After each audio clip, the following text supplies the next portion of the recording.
I'm Elizabeth at A Literary Princess. If you are new here, welcome. I have a PhD in English literature with a focus on Victorian women novelists, and as you might expect, I love to read. Today I am interrupting your regularly scheduled Victober content to bring you my November TBR. So it's actually more of a pile of possibilities because I am realizing, wow, we have 2 months left of the year, and wow, I still have a lot of books left on my list of 50 books to read for 2025. And maybe I should get to some of those. You know. But also there's books that I want to, or should in some cases, also read. So I guess I won't call it participating in an event because I think it is technically not an event this year.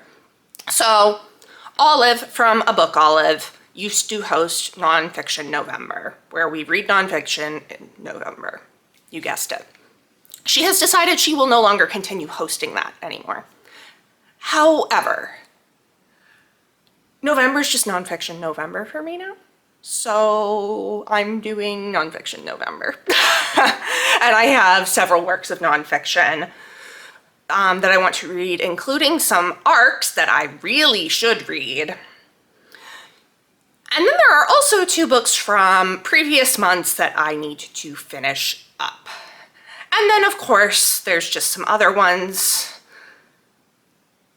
There's my 18th century novel project read, and I think we're going to do a few spins on the TBR wheel. Maybe 3, just so I have options. Because I'm like, this is a lot of nonfiction on here. I don't know if I'm going to want to read that much nonfiction, so I'm going to want some other stuff to read in between and whatnot. So, let's jump in. So first, let's talk about the books that I am currently reading that I need to finish. First is one that I started in August, and that is The Unabridged Journals of Sylvia Plath, edited by Karen V. Kunkel. I am maybe halfway through this. I don't know. There's appendices. Some of the appendices overlap, so I've got 3 bookmarks in here. I am flipping back and forth. It is wild. I'm really enjoying these, but it's not something that I can read huge chunks of at a time. But I think I'm gonna really try to buckle down and get this done in the beginning of November. Again, I'm really loving it. She is truly just an amazing writer. I mean, she's writing in her journals, and like some of this is just so beautiful. Like the way she words things, it's amazing.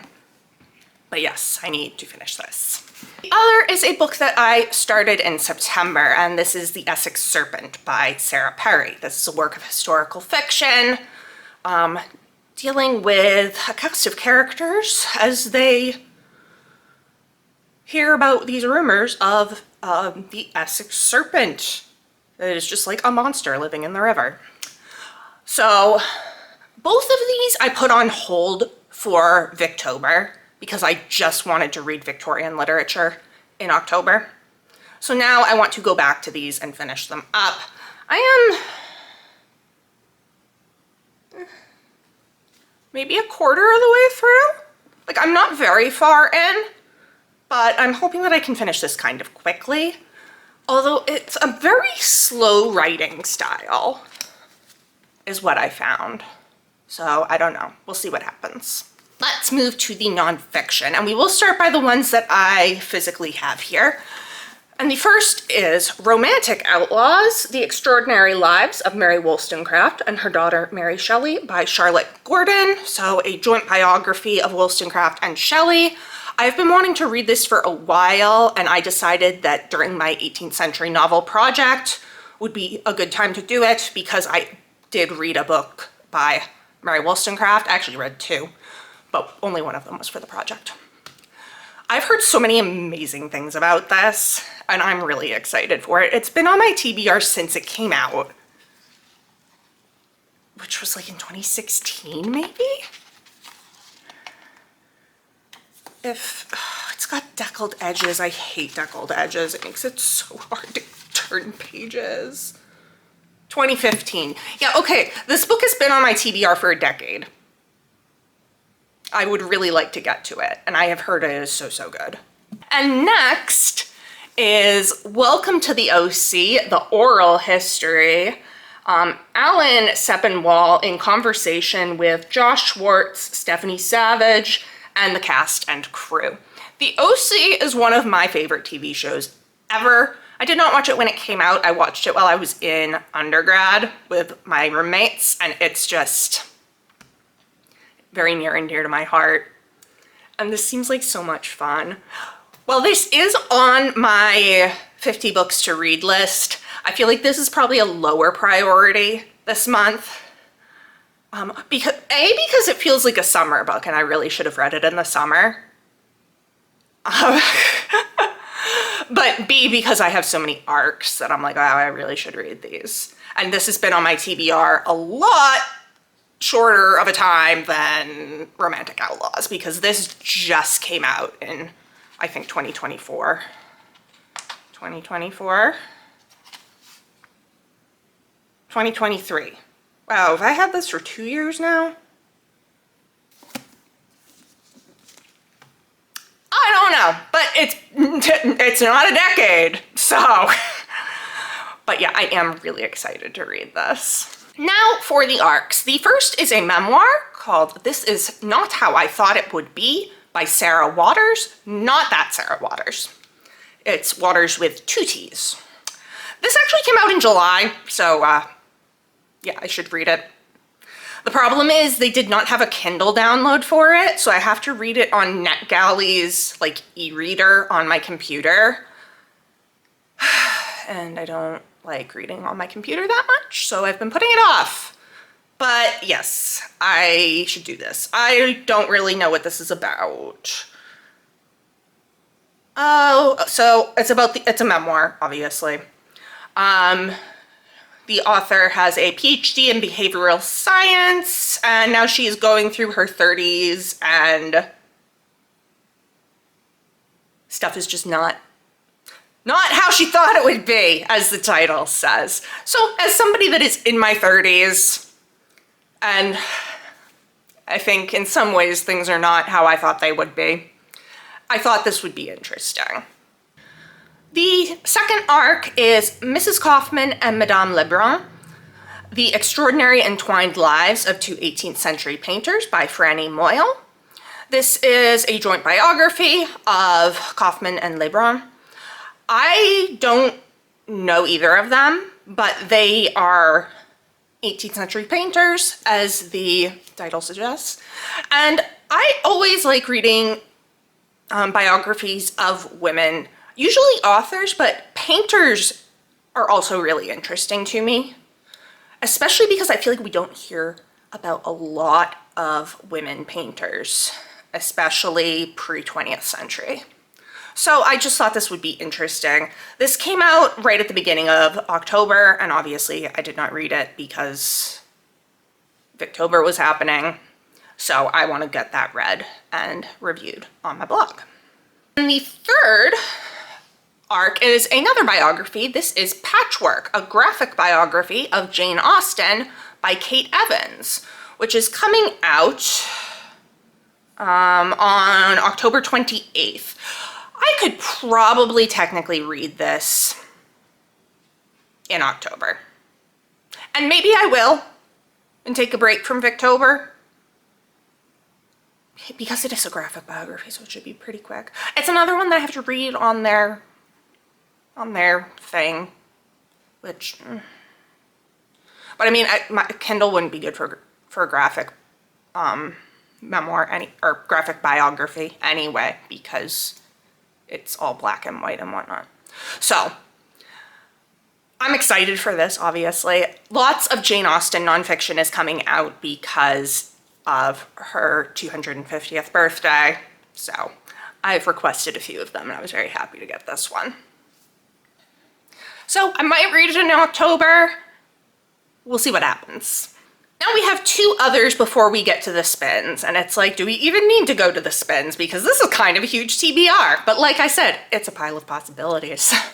So first is my 18th century novel project book for November. It is The Italian by Anne Radcliffe from 1797. We are coming to the end of the 18th century novel project. This is the second to last book. I'm like, wow. Oh. This has been such a fun project. So, Anne Radcliffe, our Gothic queen, one of the creators of the Gothic genre. This has, I know about a sinister monk, as it says on the back. And this is supposed to be very good. I have heard amazing things about it from a friend over on Tumblr. This is one of her favorite books, and I'm excited for it. I enjoyed The Mysteries of Udolpho, which I read a few years ago, but I also got kind of fed up with Radcliffe's really long nature descriptions. And Udolpho is really long. This is like a much more reasonably lengthed book. With the notes, it's only 419 pages. So I'm like, maybe there will be less nature description. And also I have heard that this monk, Shidoni?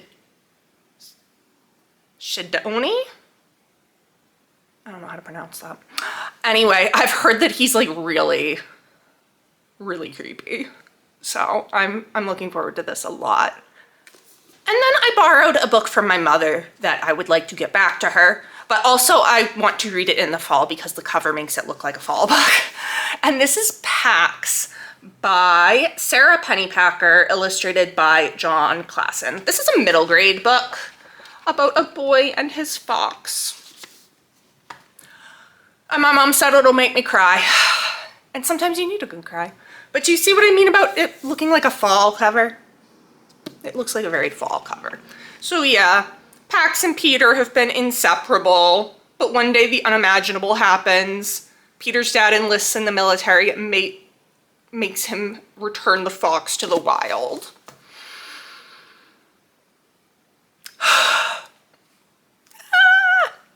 Yeah, so I'm gonna sob my way through this probably.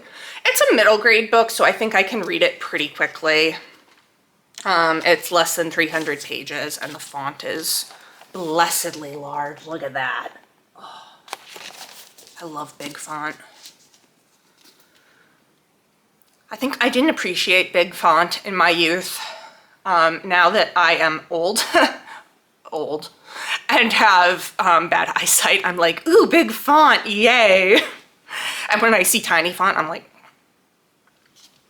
but yeah, no, this just sounds really sweet and heartbreaking, and sometimes you just need a good cry to an animal book, and my mom said it was really good. So that is already quite a hefty TBR, but let's make it even heftier by doing some spins on the picker wheel. Now, I have, for the past few times, had a classics and one with the classics and one without the classics, but there's only 2 books that are not classics left on the TBR. So I guess we're just gonna have to go with the one that has the classics on it. Do I want to do 2 or do I want to do 3? We'll do 2, and then depending on what they are, we'll consider a 3rd. Let's do our first spin.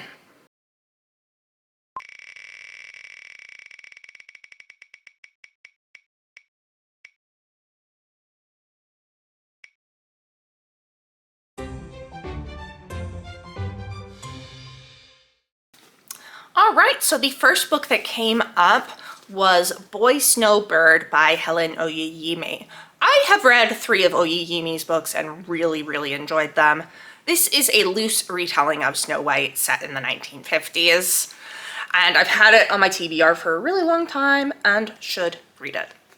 So I'm glad that this came up, also because it's not a giant classic, So I think that'll make me more likely to pick it up this month. Why is there goop on the spine? I'm pretty sure my mom bought this for me new too. There shouldn't be anything on the spine. What's that? Ew. Anyway, yeah. And it's like, it's pretty short. It will be dense because it's literary fiction, but something shorter to kind of pick up in between biographies, and I'm sure another classic will get on here. Spin number 2.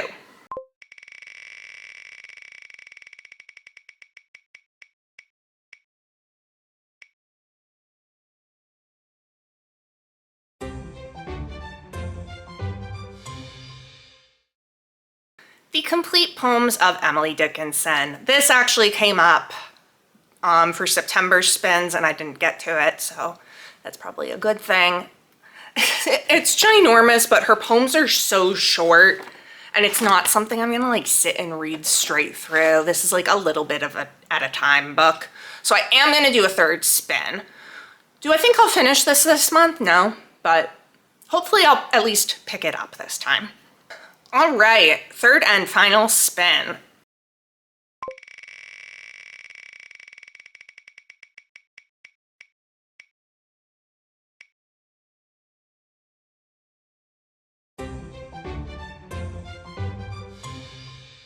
Right, spin number 3 gave us The Fate of the Tierling by Erica Johansson, and I'm so glad this came up because I'm really excited to finish this series. The first 2 books were so good. I'm probably gonna pick this up like on November 1st. I'm so excited. It's also a quick read though. Like even though it's like, it's not that long. Yeah, it's 400 and something pages.